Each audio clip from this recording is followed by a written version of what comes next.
Bonjour à tous et à toutes, bienvenue sur Free Matin. Ataou Renouveau, l'honorable député impliqué dans une affaire de faux médicaments est de retour au bercail. Il s'est lui-même présenté au tribunal de première instance de Cotonou pour être écouté par les juges en fin de semaine dernière. En présence de ses avocats, quelques policiers en civil lui auraient infligé des traitements dégradants.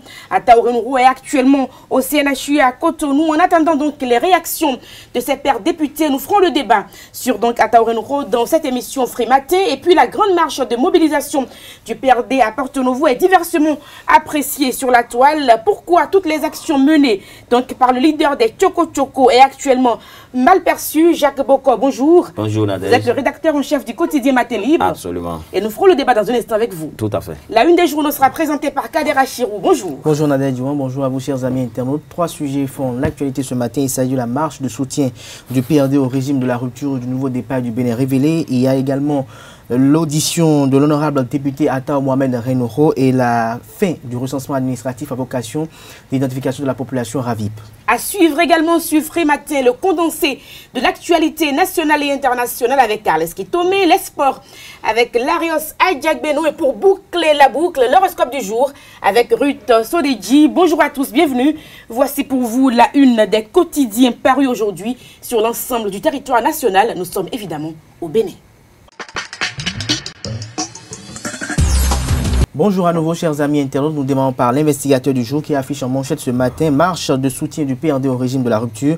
Humbwedi renouvelle son pacte à Patrice Talon. Afrique Express, malgré l'ordonnance de refus de sa mise en détention préventive, le sort judiciaire de Ataou toujours incertain. Les 4 vérités, bouclage des 6 mois de l'opération RAVIP ce jour. Tous les centres ouverts exceptionnellement ce lundi pour enregistrer les retardataires. Le maire de Dogbo, Vincent Akakpo, fait le ratissage dans sa commune. Toujours avec les 4 vérités, déclaration d'utilité publique du domaine revendiqué par la famille Aho-Glele. Le CIA du 3e arrondissement de Ouida, Fructueux Prudentiaux, dit merci au chef de l'État Patrice Talon. Fraternité, conflit entre agriculteurs et éleveurs, 6 fermiers abattus à Savet. Le DGPR joue sa partition. Toujours avec Fraternité, le bâtonnier Migam remercie Patrice Talon pour les grands chantiers ouverts. Les doléances du président du parti PRD sont à découvrir dans les colonnes de la parution du jour du quotidien Fraternité. L'actualité, fin de la grève et ouverture des négociations cette semaine vers l'organisation des examens avec la participation de tous. Les différentes dates annoncées à la page 3 de l'apparition du jour du Canard. Dabarou, serveuse de bar, un métier, 3 salaires. C'est une enquête effectuée dans les colonnes du journal aux pages 3 et 4. L'informateur lutte contre le grand banditisme en fuite de KGB. Les États voisins doivent coopérer avec le Bénin. Toujours avec le quotidien béninois d'information générale et d'analyse d'informateurs. Rencontre de jeunes à Savalou à des fins électoralistes. Talon devra se méfier de cette jeunesse à double face. La Nouvelle Tribune, comparution volontaire de l'honorable Ataou Renouveau devant les juges. La décision courageuse du juge des libertés éternies par l'immixtion de l'exécutif, l'intégralité de l'ordonnance du juge, le rôle trouble de la police républicaine, question au ministre de la Justice et de l'Intérieur, tout ceci aux pages 4, 6 et 11 de la parution du jour de la Nouvelle Tribune. Libération, marche de soutien au chef de l'État dans la capitale. Tout Porto Novo mobilisé derrière Talon grâce au PRD. Toujours avec Libération, deuxième titre à la une. Validation de l'année scolaire après les grèves perlées, les fermes assurances du gouvernement.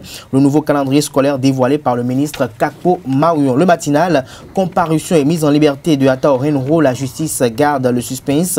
Les explications du procureur Tokbono Mohamed Ataou, cinéaste de l'année. C'est un titre du matinal. Nord-Sud quotidien, enseignement, Kakpo Maouyon évoque les réaménagements après les grèves exclusives dans les colonnes de Nord-Sud quotidien. Voici la plainte qui fera courir Zinsou et Boniaï. Matin libre, augmentation du prix du ciment. Le ministre du Commerce a rusé face aux députés, toujours avec le même canard.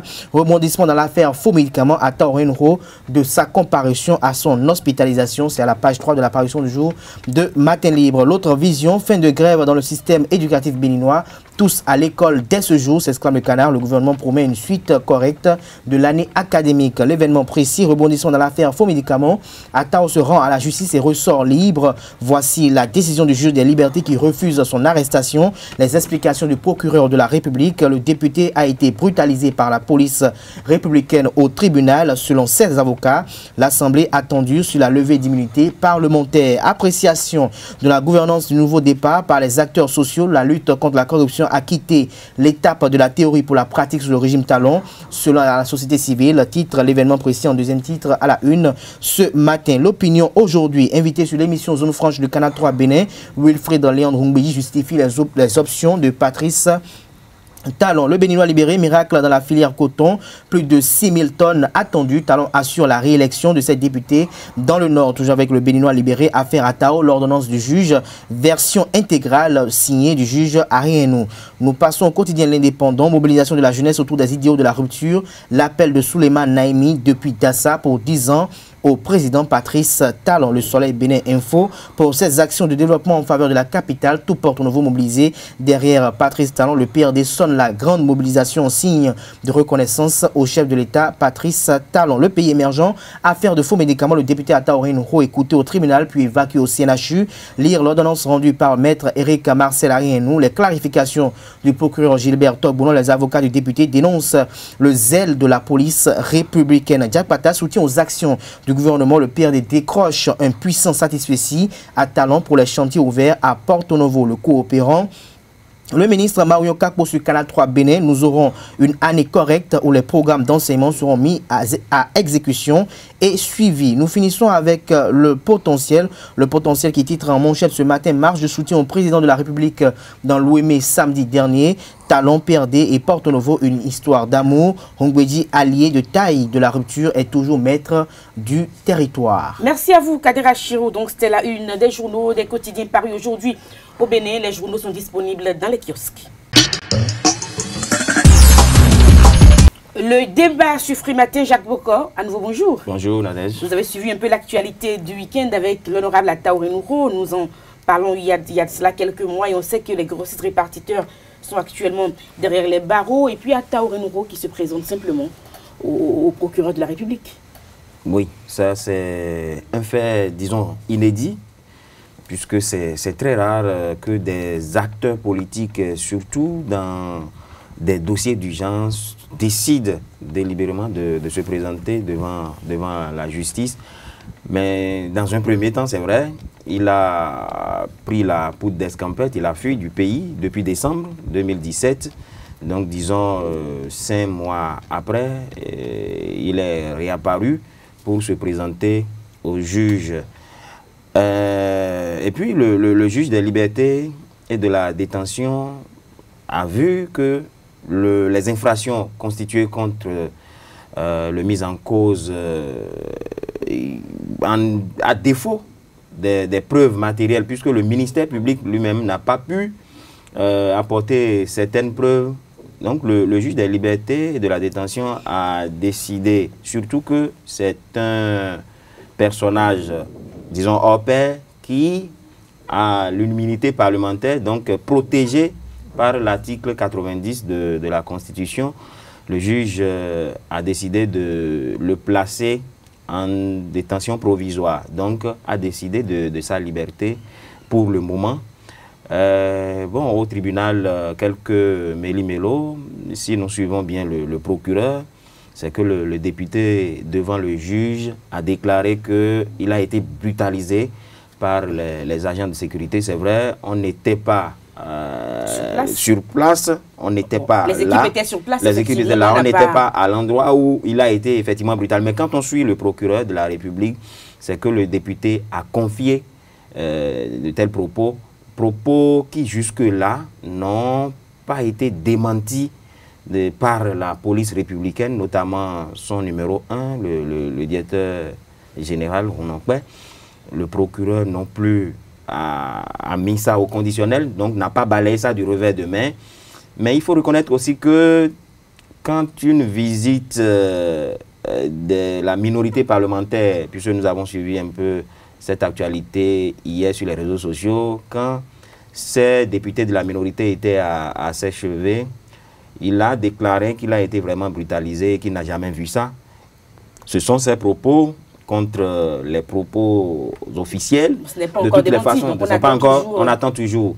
Mais de toutes les façons, c'est déjà un acte salutaire que des citoyens décident de se confier. On peut se demander, mais pourquoi maintenant? Mais il n'est jamais trop tard de se présenter à la justice de son pays. Et bon, la leçon que moi je tire, c'est d'abord, certainement que l'intéressé a évité que le dossier, où il a d'abord souhaité que le dossier échappe d'abord au procureur de la République, et puis soit dans les mains du juge pour se présenter, parce que là c'est plus analysé de façon minutieuse. Donc il semble que c'est ce qui s'est réellement passé. C'est une stratégie, puisque c'est la même chose avec l'ancien ministre d'État Koutié, qui s'est présenté au juge et le juge l'a écouté, il est reparti. Donc moi est-ce que par là on est en train de dire que le procureur n'analyse pas avec un sang-froid, surtout qu'on nous a dit que le juge d'instruction a lancé un mandat d'arrêt contre le mis en cause. Mandat d'arrêt qui, aujourd'hui, n'a plus sa valeur, puisque les policiers républicains ayant appris la présence du député Atao Renonko sur les lieux, voulaient certainement mettre en exécution ce mandat d'arrêt. Et comme il a été écouté, et la décision du juge est là, il ne pouvait plus. Donc, sans doute que le député voulait aussi se défendre en leur disant, puisqu'il l'a dit sur les vidéos qui circulent sur les réseaux sociaux, votre mandat d'arrêt tombe. Votre mandat d'arrêt tombe. Est-ce que les policiers, pendant ce temps, avaient la notification? Nous n'en savons rien. De toutes les façons, à l'étape actuelle, on peut déjà dire que le député ne peut plus aller en prison comme ça, à moins que l'exécutif, à travers le procureur de la République, veuille faire immixtion et du CNHU le conduise directement en prison, ce qui serait contraire à une décision de justice. Ce serait une violation. Sinon, jusque-là, le député... Est-ce que Félix Atao-Renouroy a déjoué un peu les pronostics? Absolument, il a déjoué les pronostics et le prochain tour, c'est l'Assemblée nationale de jouer sa partition, certainement. Voilà. Kader Achou. Je dirais que cette affaire Atao a surgi à nouveau dans l'opinion nationale et puis voire internationale le vendredi dernier par l'apparition miraculeuse de l'honorable député au tribunal de première instance de première classe de Cotonou. Une apparition qui était enveloppée d'un voile de mystère qui a finalement pu se confirmer de par la présence de véhicules hautement à vocation sanitaire, quitte à ce qu'on voulait le transporter parce qu'on aurait estimé qu'il aurait roué de coups. Attends, roué de coups ou pas, il n'y a que le directeur général de la police républicaine qui puisse nous le certifier et dire pourquoi ces hommes agissent dans ce sens et peut-être s'il y a des sanctions qui doivent tomber, elles doivent effectivement tomber parce qu'on ne peut pas comprendre qu'un député puisse être roué de coups si facilement, alors qu'en serait-il des villes citoyens ou des villes individuelles qui n'ont peut-être aucun titre dans la République. Je dirais même au-delà de ce qui a eu à évoquer mon vis-à-vis, que le procureur de la République afin d'esquiver la question, en ce sens qu'il a seulement dit qu'il a requis le SAMU pour son évacuation, mais n'a pas pu confirmer si effectivement il a été évoqué ou il a juste rapporté ce que Atao a dit, comme quoi il avait des douleurs au niveau du thorax, ce qui a été également évoqué plutôt par son avocat qui dit que son client a été roué de coups. Lui-même en tant qu'avocat a été roué de coups en voulant prendre la défense. Je pense que des choses pareilles n'honorent pas le pays. Quand on sait que l'intéressé est inculpé dans une affaire, il s'est rendu de son propre chef. Et il faut dire également que l'avocat a évoqué une question qui est assez fondamentale. Il dit dans le cas d'espèce où Atao avait pris la clé des chances, peut-être parce que l'intéressé estimait que le moment n'était pas assez propice pour lui et que s'il se rendait peut-être à la justice, il serait, qu'on le veuille ou non, inculpé avec des arguments tout aussi fallacieux que méchants. Alors l'idéal c'était de se retirer d'abord, quitte à ce que d'assurer sa défense, quitte à ce que tout puisse se calmer et revenir. Il est revenu en un moment assez hautement juridique parce qu'il est revenu en session et un député en pleine session ne peut être poursuivi que sous autorisation de l'Assemblée nationale ou du bureau de l'Assemblée nationale. Je pense que cela a été des faits et la Constitution a joué pleinement en sa faveur, le prochain round serait d'attendre tout patiemment que l'Assemblée nationale puisse décider de sa levée d'immunité parlementaire ou non. Mais ce qu'il faut faire évoquer également, c'est tout de suite que cette affaire également est venue, c'est l'activisme de Spire du gouvernement sur les réseaux sociaux qui prouve à ce qu'il y a une intention de nuire. Je pense que le gouvernement actuel ou le chef de l'État actuel n'est pas dans cette dynamique de vouloir peut-être plonger un ancien allié, mais je pense qu'il faut quand même essayer de discipliner ces lieutenants qui pensent qu'en faisant cela, ils ne sont que dans la dynamique de vouloir servir ou de vouloir plaire au chef. Attao Renoko, qu'il soit inculpé dans une affaire de faux médicaments ou pas, je pense que la justice est là et travaille en toute autonomie et elle le prouvera si véritablement les faits sont avérés et qu'il a une culpabilité dans les faits, il sera mis sous oyouf. Ça, il n'y a pas de raison de s'inquiéter à cela. Et donc, c'est pas en faisant de l'activisme sur les réseaux sociaux, c'est pas en intoxiquant ou en cherchant à manipuler les tests de droit ou en tordant le cou à la loi que peut-être Attao sera véritablement inculpé ou bien l'opinion sera dans la dynamique de comprendre que c'est un gangster qui est là, c'est un gangster qui est revenu et donc il faut qu'on lui perde de crédibilité. Je pense que tout ce qui est en train d'être organisé du côté de ceux-là dont je parle est en train de monter autrement la cour de popularité de Attao qui peut-être en 5 ans en a véritablement besoin pour peut-être s'assurer une solidarité ou une sécurité populaire. Au-delà de cela, ce qu'il faut quand même évoquer, c'est que cette question de faux médicaments repose également la problématique de ceux qui sont également inculpés parce qu'Attao a eu à donner a dit des choses sur les réseaux sociaux à travers des vidéos qui ont été publiées qui relancent également le débat quand Attao dit que tout ce qui lui appartient en ce qui concerne que ce soit ses sièges de parti et ses maisons ont tous des dépôts et que les commandes sont venues et il opère pour nous, Césames, depuis 2002 et que les commandes sont livrées véritablement au grossiste et qu'il l'a confirmé. Ça repose encore le problème de savoir est-ce que l'État n'a pas failli quelque part depuis 2002 à 2016 et est-ce que cette faille de l'État doit être source d'inculpation de grossistes répartiteurs et également d'inculpation de peut-être d'acteurs qui ont peut-être agi en toute illégalité mais légitimité par la bénédiction de l'État. Je pense que le débat est relancé, les affirmations d'Attao ont été dites, je pense que ça pourra peut-être aider ou replonger peut-être ceux qui sont déjà en prison, mais dans la mesure du possible, l'espérance de tout Béninois, c'est que le droit soit dit, mais cela en toute autonomie, en toute légalité et en toute impartialité. Merci à vous, Kader. Je vais rapidement rajouter quelque chose, parce que le juge des libertés n'a jamais dit que les charges ou les chefs d'accusation contre le mis en cause sont tombés. Non, c'est une procédure qui est en cours à partir de sa décision. Donc, comme nous l'avons déjà dit, il faut attendre l'Assemblée nationale. Donc, jamais on a dit que Attao Renoko est lavé de tout soupçon. Quitte à l'Assemblée nationale de jouer sa partition. Et puis, faisons en sorte que les citoyens aient envie d'aller se confier à leur justice.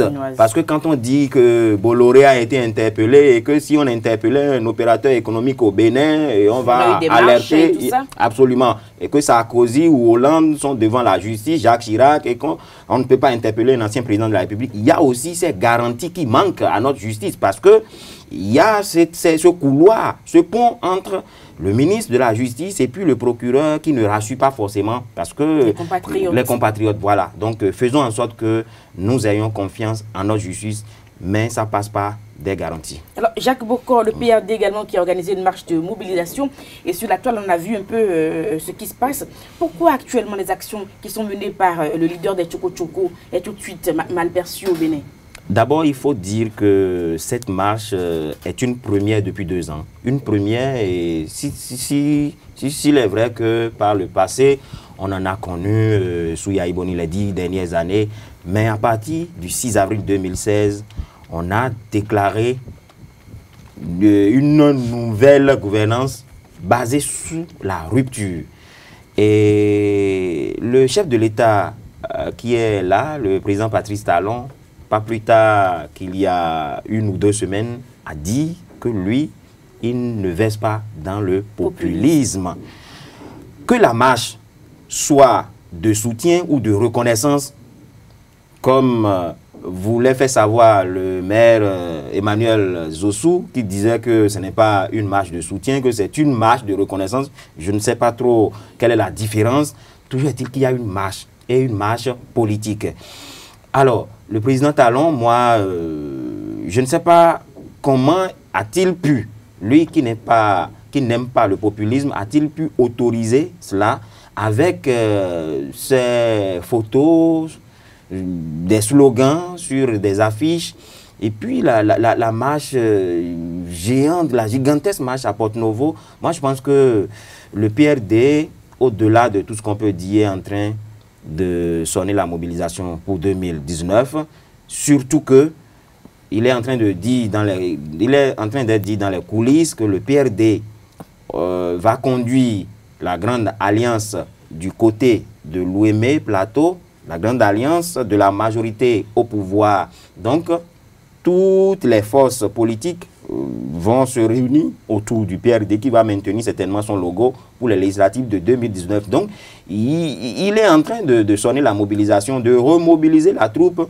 pour 2019. Et ça, on ne peut pas analyser sans tenir compte de cet aspect. Au-delà des remerciements à l'endroit du chef de l'État, moi je pense que c'est cet aspect qui est en train... Et si les populations ou une frange de la population n'est pas d'accord avec Maître Adrien Ngbeyi, c'est parce qu'il est la deuxième personnalité de l'État.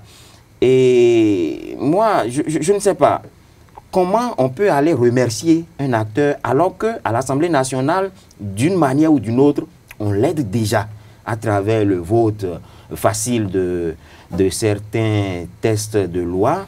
Et est-ce qu'on a besoin d'aller exprimer cela sur les routes, surtout que ce n'est pas la première fois que des gouvernements en font au développement de Porto-Novo, même si on peut juger que cette fois-ci c'est plus consistant, c'est plus visible. Moi je pense que sous Yahi Boni, on a connu des réalisations.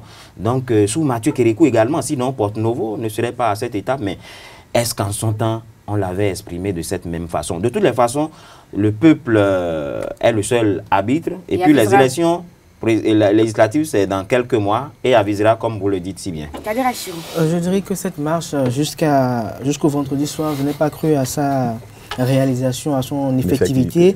Parce que, à y voir de près, qu'il vous souvienne, il y a approximativement 8 mois, il y avait eu cette affaire d'autorisation ou non de marche dans le littoral où le préfet avait interdit des marches. Et dans le même temps, le chef de l'État a pris son veto et a autorisé la marche contre sa gestion et a interdit la marche en faveur de sa gestion et a réaffirmé sa volonté de ne pas vouloir faire sous son règne du culte de la personnalité ou du populisme ou toute action similaire. Alors, cela est étonnant de constater qu'il aurait autorisé, je pèse mes mots autorisé, parce que lorsqu'on voit la présence de parterres, de membres du gouvernement, c'est-à-dire il y a eu au moins 3 ministres du gouvernement qui étaient présents, avec d'autres autorités politico-administratives du gouvernement qui sont très proches de lui, ça prouve quand même une adhésion du chef à vouloir à accepter ce qui se passe actuellement à ce niveau. Il y a eu également ce jeu de mots que Jacques Bokoa a évoqué, cette affaire de reconnaissance et marche de soutien. La marche, c'est une marche, qu'elle soit en faveur ou non, la marche, c'est une marche. Il faut déplorer cela quand on sait que le PRD est quand même aujourd'hui l'un des partisans qui ne soit pas sincère et franc avec Patrice Talon, parce que, qu'il vous souvienne, en 2016, les propos tenus par les ténors de ce regroupement politique à l'encontre ou à l'endroit de Patrice Talon en ce qui concerne son élection. Et aujourd'hui, on a comme l'impression que le PRD vient raviver la vedette à ceux qui ont contribué massivement, activement à l'avènement de ce régime, à l'avènement de ce régime comme Vents et Marées, contre toutes les tentatives qui étaient orchestré par le passé. Je pense qu'il ne faut pas profiter, il ne faut pas jouir du combat des autres, même si la politique reste la politique et on est en politique. Patrice Talon et Adrien Ngbeyi sont aujourd'hui dans un jeu de complicité totale, ce qui inquiète beaucoup plus les acteurs politiques, parce que quand le Parlement et l'exécutif ont une telle complicité, cela amène à dire parfois qu'il n'y a plus de légitimité dans ce qui est fait, mais au-delà de la légitimité, il n'y a plus de conviction dans ce qui est fait. Et quand il n'y a plus de conviction, c'est que rien ne se passe plus avec clarté et concision et avec beaucoup plus d'élaboration pertinente et efficiente. Ce qu'il faut déplorer aujourd'hui, c'est cela. Au-delà de cela également, la marche s'est déroulée sur l'esplanade de l'Assemblée nationale. Je pense qu'il faut quand même départager les activités de l'Assemblée nationale et les activités politiques du PRD. Comment se ferait-il que le PRD puisse organiser une si grande marche et décide de recevoir ses hôtes sur l'esplanade de l'Assemblée nationale? Ça veut dire que si demain, les députés de la minorité parlementaire veulent également organiser un grand meeting politique à Porto-Novo, s'ils disent qu'ils vont exploiter l'esplanade de l'Assemblée nationale. On verra si effectivement aussi auront assez. Je pense qu'il faut arrêter ces deux poids, deux mesures et on en a fini avec un régime. Et je pense que le régime actuel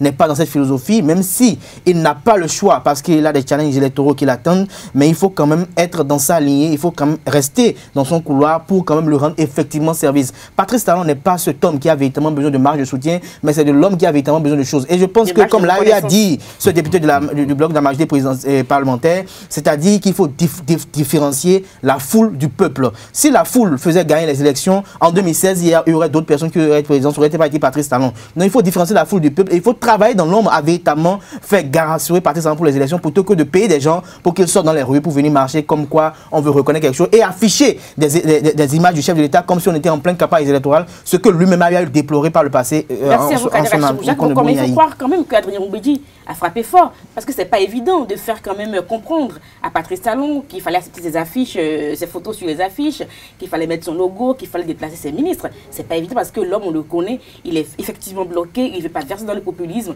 Et si le leader des Tchoko Tchoko a pu le convaincre, franchement, moi je lui tire un coup de chapeau. Oui, absolument, absolument. Ça veut dire qu'ils sont vraiment de mèche, comme le soulignait tantôt Kader Achirou. La complicité, elle est là et elle est bien visible dans les actes.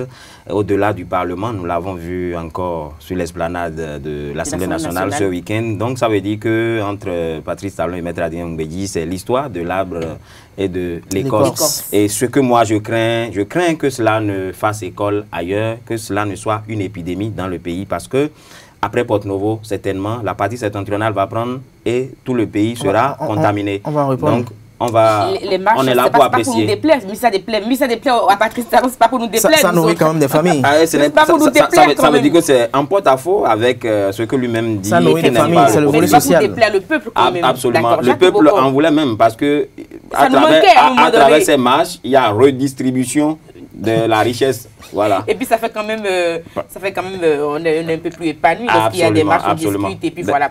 Nous allons parler quand même des GMB 2018. Il paraît que le cordonnier est mal chaussé, mais il faut en parler quand même. L'ouverture est prévue pour ce soir. Ah, oui, oui. Il y a beaucoup d'activités qui sont prévues. Tout à fait. Moi, je pense qu'il faut saluer ces jeunes qui ont pris cette initiative depuis 3 ans. Ou 4 ans. Voilà, ça doit être la 3e édition, je pense. Je pense qu'il faut les saluer parce que le cordonnier est mal chaussé, comme vous le dites. On ne se voit pas assez dans la presse. Chacun est dans son couloir et pris certainement par les activités au quotidien. Et le week-end, vous êtes déjà encore à la rédaction, même les dimanches ou samedis chez certains. Donc, moi, je pense qu'il faut encourager cela et exhorter les professionnels des médias à se rendre à ces différents lieux, à suivre les communications et autres activités.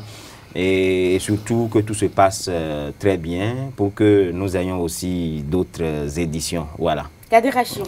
Je dirais quand même que l'initiative est salvatrice et porteuse d'avenir d'espoir. Au-delà de porteuse d'avenir d'espoir, elle veut quand même, un temps soit peu, à travers un creuset, consolider les professionnels des médias à vouloir être toujours unis, fumer quand même le même calumet de la paix. C'est-à-dire, aujourd'hui, nous avons les professionnels des médias qui se retrouvent dès ce soir, et cela pour une semaine, à travers diverses activités récréatives et culturelles, pour quand même se faire connaître davantage et expliquer comment ils arrivent quand même à préparer leurs émissions et peut-être à travailler. C'est le moment aussi de remercier tous ceux qui ont cru à cette initiative, en l'occurrence ESAE, depuis la première édition, qui a quand même appuyé cette initiative avec beaucoup de moyens, qui ne s'arrête pas et qui, au fil des années, ne cesse d'accroître quand même sa contribution quand même à la réalisation, à l'implantation de ce label. Aujourd'hui, je pense que c'est une grande initiative, c'est une action à louer. Je pense qu'au-delà de cela, aujourd'hui, c'est de travailler à ce que ceux qui ont pu quand même mettre en place cette initiative ne se désolidarisent pas à l'avenir, qu'ils restent toujours unis, qu'ils restent toujours ensemble, car ensemble on gagne toujours, et qu'il y ait beaucoup plus de personnes qui adhèrent quand même à l'initiative et à la cause, pour qu'à la finalité, JMB Bénin reste toujours JMB Bénin, mais ne devienne pas peut-être un espace qui sera exploité à d'autres finalités. Et qu'on n'ait pas de JMB également, qu'on n'ait pas de camps, parce qu'après, c'est ce qu'on voit un peu dans notre pays. Donc on dit donc félicitations à l'équipe de Ghislaine Adjimi. On rappelle qu'il y a plusieurs activités qui sont prévues, comme des défilés de mots, des interprétations de chansons. Donc si vous avez envie de voir vos stars qui vous parlent à la télé, sur Internet ou ou encore dans la presse écrite qui écrivent, ceux qui sont un peu cachés derrière les caméras. Il faut simplement se rendre sur l'esplanade du stade de l'Amitié où le village des médias est déjà implanté. Et cette année, aussi bien du côté de Parakou que de Cotonou, les activités seront belles et la fête sera effectivement belle. Et tout ça, c'est un prélude à la journée internationale de la liberté de la presse qui est prévue pour le 3 mai. Absolument. C'est bien ça. Absolument. Merci à vous, chers débatteurs. Nous passons donc au bulletin matinal d'information. Après, suivra le sport. Et puis, Ruth Sodegi va nous permettre de boucler la boucle avec l'horoscope du jour. Le bulletin matinal d'information. Carles Kitome, bonjour. Bonjour Nadège. Chers amis internautes, bonjour et bienvenue à ce bulletin d'information. Cité comme principal accusé dans la nébuleuse affaire des faux médicaments, le député Atao Henho est autorisé à rentrer chez lui après sa comparution du vendredi 27 avril 2018. La décision du juge des libertés est diversement appréciée. Son avocat Alfred Bokovo donne son point de vue. J'ai ma copie qui m'a été notifiée. Maintenant, mon client est dans un état déplorable et je vais avec lui aux urgences. Mais la décision est sans appel. Mon client ne peut pas être poursuivi. Comme je l'avais dit, c'est la loi, c'est le droit béninois, c'est la concession béninoise qui s'impose. Et je pense que les juges ne s'y sont pas trompés. Et mieux, ces juges, avec sérénité, ont fait leur devoir et je les salue. Qu'il ne peut pas être poursuivi, ni arrêté, ni détenu en l'état de la procédure. En résumé, c'est ça. Les juges savent qu'il est nécessaire que l'Assemblée nationale dise un mot. En fait, parce que le gouvernement a saisi l'Assemblée de la levée de son immunité. Et pourquoi veut-on l'arrêter? C'est une scène extraordinaire qu'on a vécue ce soir, dans un état de droit. Et c'est des agents, je me demande à quelle école on les a formés, pour qu'on se comporte comme ça. Parce que c'est l'image de l'Assemblée nationale qui a été ternie, qui a été traînée dans la boue, comme ça. Que des officiers de police judiciaire se jettent sur un député qui, après avoir été écouté par le juge d'instruction, a été renvoyé devant le juge de la liberté et de la détention. Et sans attendre que ce juge fasse son devoir, on a voulu en disposer autrement. Si on n'avait pas été vigilant et qu'on avait fait des pieds et des mains pour arrêter, on serait dans une autre situation de droit.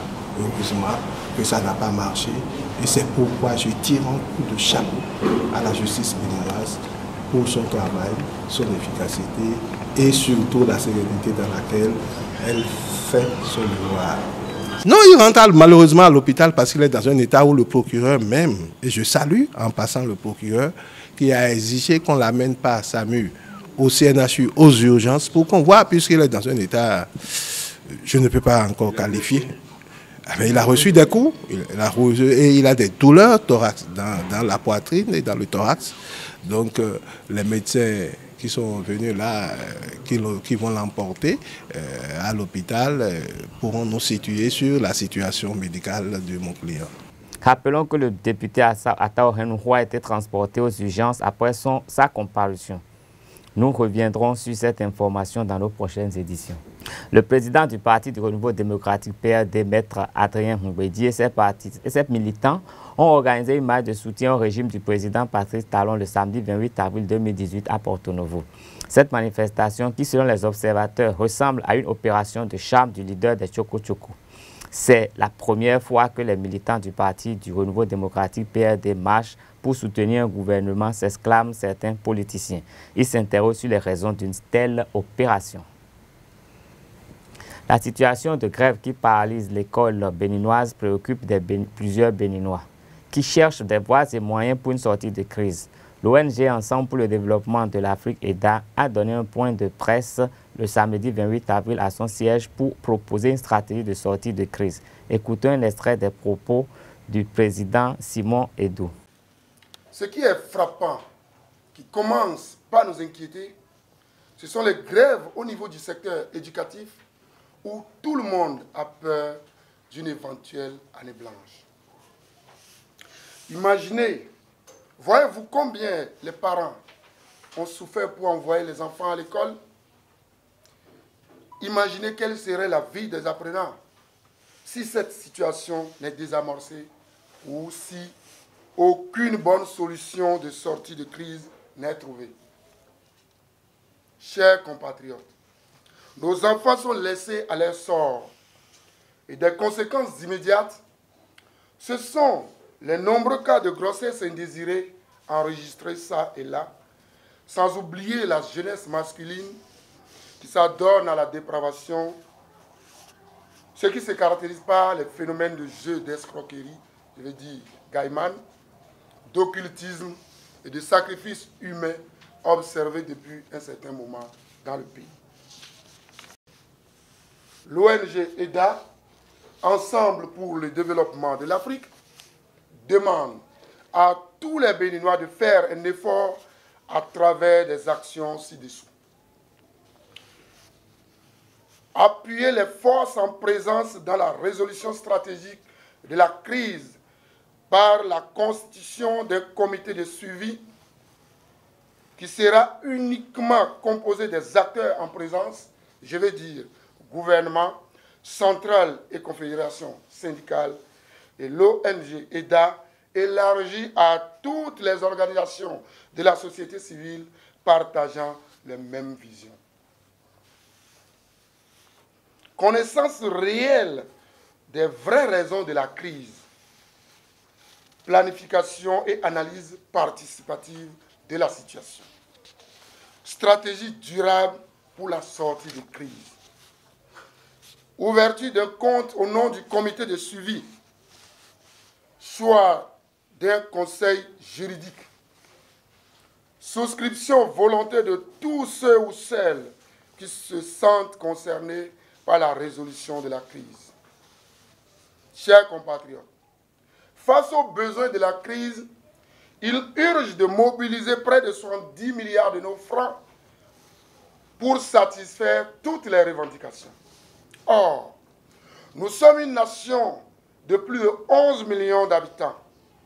Et lorsque chacun souscrivait seulement de 10 000 francs, nous aurons mobilisé en quelques jours 110 milliards de francs. Une partie des fonds servira à régler la crise, et le reste pour la construction des infrastructures scolaires, modules de salles de classe, latrines, table-banc, en un mot, et matériel didactique, dans toutes les communes de notre pays. Rappelons que le ministre des Enseignements secondaires, techniques et de la formation professionnelle a dévoilé ce week-end sur les antennes d'une chaîne de télévision de la place les nouvelles dates des examens après le réaménagement du calendrier scolaire. Le CEP ouvre le bal le 2 juillet, suivi du BEPC le 9, puis le baccalauréat le 16. Ces différentes dates seront confirmées par un arrêté ministériel, a conclu le ministre Capo Maougnon. Le gouvernement du Niger a menacé dimanche de fermer les cités-restaurants universitaires de toutes les universités du pays à partir de ce jour 30 avril à 18 h heure locale, si la crise en cours depuis des mois à l'université de Niamey se poursuit. Le gouvernement appelle avec insistance les étudiants à la reprise des activités académiques au plus tard le 30 avril 2018, faute de quoi les cités-restaurants universitaires de toutes les universités du pays seront fermés, a déclaré le porte-parole du gouvernement Assoumana Malam Issa dans un communiqué officiel à la télévision d'État. L'Union des scolaires nigériens, USN, a lancé une grève illimitée le 20 avril pour exiger l'annulation de l'exclusion en mars de 5 étudiants et la réouverture du campus de Niamey fermé depuis le 18 avril. Elle exige aussi l'abrogation d'une décision rectorale autorisant les forces de l'ordre à assurer la sécurité de l'université. L'université de Niamey avait été paralysée par une grève d'1 mois des enseignants qui protestaient contre l'arrestation le 7 février de l'un des leurs par les étudiants. L'Association interprofessionnelle du coton burkinabé veut reprendre la place du premier producteur du coton perdu cette saison par le pays des hommes intègres au profit du Mali. L'association qui réunit les producteurs et les sociétés cotonnières se fixe une production de plus de 800 000 tonnes pour la saison prochaine. Le Burkina a perdu sa place suite à un déficit pluviométrique qui a provoqué une perte de plus de 200 000 tonnes par rapport à la prévision. Le coton est le deuxième produit d'exportation du Burkina. Ainsi se ferme cette édition. Merci de rester fidèle à Réserve TV. Merci à vous pour la présentation. Nous passons au dernier plateau, les sports et l'horoscope du jour. Larios Adiagbeno, bonjour. Bonjour Nadège, bonjour chers amis internautes. Foot, préparatif au second tour des éliminatoires du championnat d'Afrique des Nations des moins de 20 ans au Niger 2019. Les écureuils juniors ont enregistré leur première victoire en 9 matchs de préparation hier. Et bien sûr, il faut que cela arrive un jour. Hier, face à une sélection du littoral, les protégés de Valais au Mandinou ont gagné 1-0, but inscrit par Ibrahim Oglola, capitaine d'un après-midi à la 14e minute. Je vous invite à suivre les impressions du sélectionneur à la fin des rencontres. C'est la première victoire. Ouais, ça montre que on essaie de faire quelque chose parce que les autres matchs on les a joués et en ce temps on est en train de chercher une équipe. Maintenant quand on a commencé à avoir une équipe, normalement il nous faut des matchs plus sérieux que ça, des matchs internationaux comme contre les autres pays de la catégorie d'âge des U20. C'est ce qu'il nous faut. Mais c'est pas bon. La fédération a essayé, mais on n'a pas encore trouvé. Bon, donc après avoir livré les autres matchs contre les clubs sur place, il faut qu'on joue maintenant contre des équipes plus, qu'est-ce que je vais dire, plus titrées que la nôtre. Depuis un certain temps, on a joué plusieurs matchs et c'est par là on essaie de chercher une équipe. Et maintenant on a commencé de trouver l'équipe, mais même avec ça l'équipe n'est pas encore complète. J'ai quelques joueurs qui sont du Burkina, qui ne sont pas là. Par exemple, Dieudonné, Noumonvi, il y a encore son second. Donc l'équipe se dessine déjà quand même. La suite, c'est qu'on a des matchs qu'on doit jouer. Et moi, je viens d'attendre ça ici parce que personne ne m'a appelé pour me dire. On a parlé avec mon coordinateur, alors que je suis le premier responsable à qui on doit dire qu'il y a match. Mais jusque-là, on ne m'a rien dit encore. Moi, je sais que je joue contre la Gambie. Bon, le Congo et le Gabon, je sais qu'il y a match, mais moi, personnellement, ils ne m'ont rien dit encore. Vous avez compris, l'environnement autour de la sélection nationale est un peu confus, où il n'y a pas la communication entre le staff technique et le coordonnateur des équipes nationales, la Fédé. Donc, j'invite les différents responsables à prendre les mesures idoines pour corriger ce fait. Surtout que la Gambie, l'adversaire que nous rencontrons le 13 mai prochain, joue actuellement au Libéria un tournoi des moins de 20 ans et on dit l'équipe est déjà prête parce qu'on se déplace à Banjul le 13 prochain pour les affronter au match aller de 16 éliminatoires de la CAN U20. Mais signalons que des matchs amicaux internationaux sont programmés et c'est ça que le sélectionneur dénonçait dans cet extrait, qui n'a pas été informé, qui n'a pas été officiellement informé de la tenue de ces rencontres. Vivement que toutes les parties prenantes autour de notre sélection se prennent au sérieux pour le bien de l'équipe nationale. C'est très important, hein, c'est très important hein, que les différentes parties donc, qui interviennent pour l'évolution des écureuils juniors puissent effectivement s'entendre pour le bien des écureuils, mais également pour le bien de notre pays, le Bénin. Oui, effectivement, pour le bien de notre pays, le Bénin. Nous reviendrons dans les prochaines éditions de Free Matin sur l'analyse qu'un entraîneur de football béninois a fait de la préparation de l'équipe et des chances de l'équipe béninoise lors de cette double confrontation contre la Gambie. Merci à vous. Alors, Ruth Toneji, bonjour. Bonjour, Nadège. L'horoscope du jour. Mesdames et messieurs, amis internautes, bonjour. Bienvenue sur le premier numéro de cette semaine.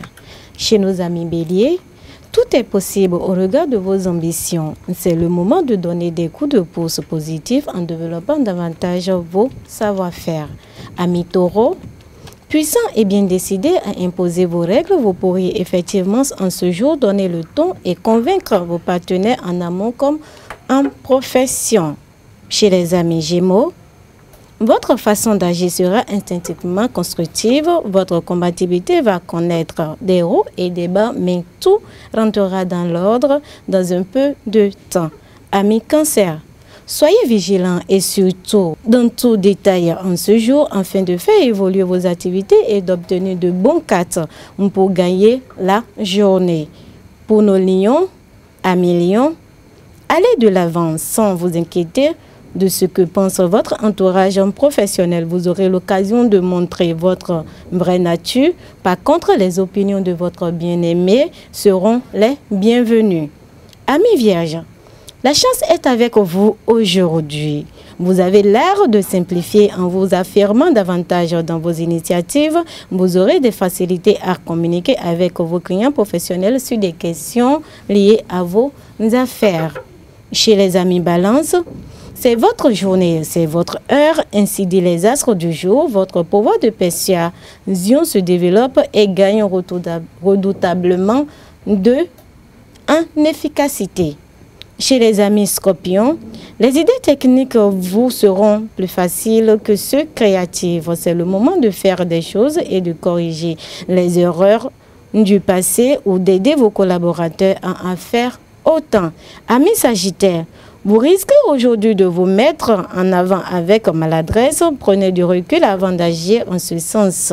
Restez plus vigilant, besoin d'ordonner vos finances et chercher des bases stables avant d'agir.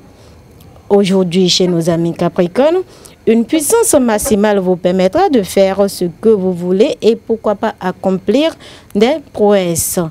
Chez les amis Verseau, c'est le moment d'approfondir votre conception personnelle ou financière.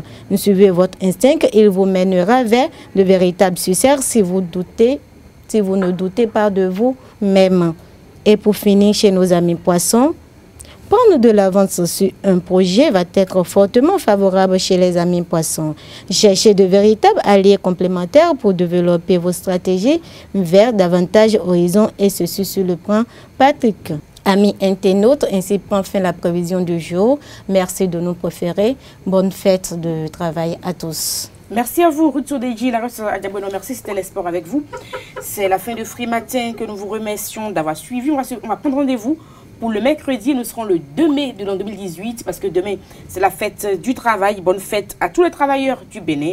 Bonne fête à tous les journalistes. On rappelle que les JMB démarrent ce soir sur l'esplanade du stade de l'Amitié et qu'il y a plusieurs activités qui sont prévues pour vous faire plaisir. Les professionnels des médias seront donc face à leur public au stade de l'Amitié dès ce soir à 16 h. Le village des médias est déjà implanté, donc faites-y un tour et vous n'allez pas du tout le regretter. Vous allez voir les journalistes ou encore les cadreurs ou encore donc ceux qui sont derrière les caméras, les monteurs et tout ça défiler au stade. Il faut le voir, il faut le faire. Merci. À mercredi, portez-vous bien.